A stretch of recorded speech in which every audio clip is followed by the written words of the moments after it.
Number 7.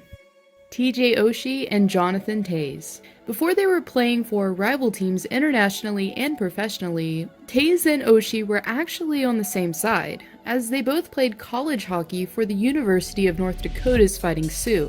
And besides making a name for themselves on ice during their undergrad careers, the duo also made one off of it, as they, like many college students, were caught sophomore year drinking underage at a campus bar. Regardless, once you're partners in crime, you're automatically bros for life, am I right? Number 6.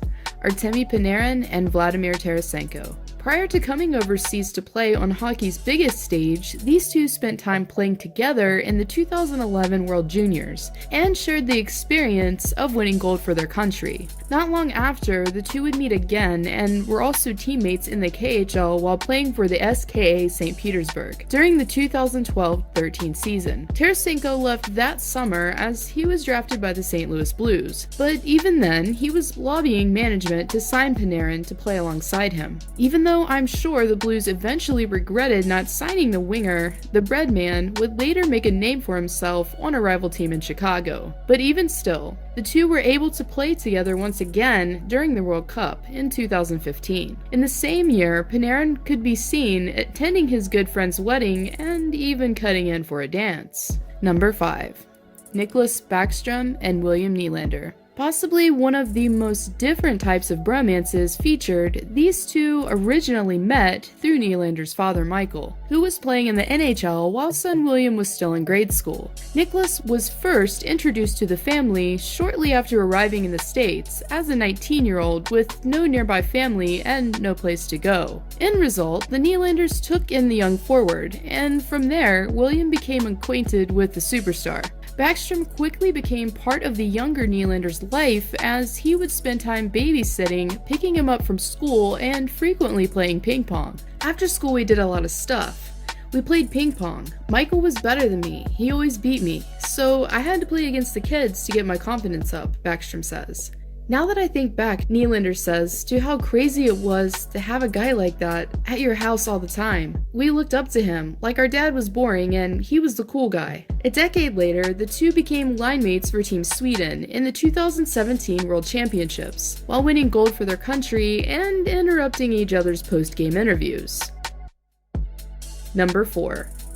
Connor McDavid and Dylan Strome. Before they were drafted together, the forwards first met while playing junior hockey for the OHL's Erie Otters. The two even played on the same line together where they displayed instant chemistry. Strome and McDavid both were drafted as top prospects in 2015, with McDavid going as the first pick and Strome the third. Strome would return to Erie to play for the Otters a final season, while McDavid began his NHL career. But ties with the Strome family would still remain, as Dylan's older brother Ryan was traded to the Oilers before the start of the 2017-18 season, and McDavid made it a point to say how excited he was to be reunited with the Strome family. Connor also admitted that he still considered Dylan a good friend. "We're good buddies," McDavid says, "and it's always good to see him, though I don't get to see him much anymore.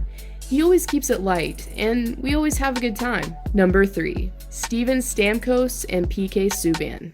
These two go way back, and by way back, I mean into decades back, as these two met while playing in the Greater Toronto Hockey League, back when PK was still a forward. Can you imagine that? Anyways, both were contributors on their team, the North York Canadians, while winning the league championship in 1999. Despite now playing for separate teams in different divisions, the two have still made it a point to spend time together. Whether it's participating in charity tournaments, advertising campaigns, or simply chatting it up while at the All-Star game. The biggest thing about Steven growing up is he always remained humble, PK says. Was a great kid, from a great family, and I think that's what I cherish most about our relationship, is just how humble he is. Number 2. Michael Del Zotto and Tyler Seguin. According to Seguin, their relationship can be best described as the last two single guys in the NHL. Regardless of if they are still single or not, it's pretty obvious that these two bros like to have fun together. Like the time the two were spotted hanging out at the Playboy Mansion, or when the two took their bromance to the big screen while filming a cameo for the movie Goon, Last of the Enforcers. The pair have reportedly lived and trained together during a few off-seasons in Toronto, where Zotto says that he has to do all the cooking. Seguin's summer roomie was even seen chilling in the pool during the Barstool Sports segment The Life, which featured a tour of Seguin's home. Number 1. Sidney Crosby and Nathan MacKinnon. Two talented players that both took a similar path to the NHL, these two have developed the ultimate bromance. Coming from the same town of Cole Harbour, Nova Scotia, their friendship was almost inevitable. The forwards spend their off-seasons together, training, filming commercials, and contributing to their community. Besides having many commonalities, Crosby and MacKinnon are considered by many as opposites. While Sidney is more reserved and the quieter of the two, Nathan is the more carefree and outgoing. The past couple years, he's been one of my best friends, MacKinnon says. We see each other every day in the summers, training or hanging out, or going on golf trips, or whatever. We've become closer as I've gotten older.